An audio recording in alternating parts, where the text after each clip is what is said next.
नमस्कार. वीज स्कूल प्रश्नमंजुषेमध्ये तुमचे पुन्हा एकदा स्वागत आहे.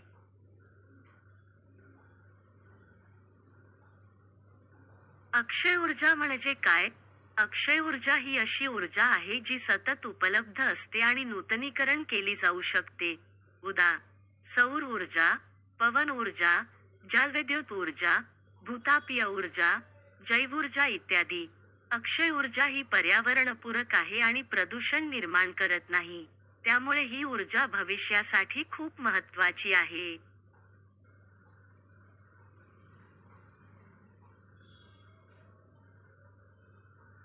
अक्षय ऊर्जेच्या वापरामुळे होणारे फायदे: प्रदूषण कमी होईल, हवामान बदल रोखता येईल, ऊर्जा सुरक्षा वाढेल, रोजगार निर्मिती होईल,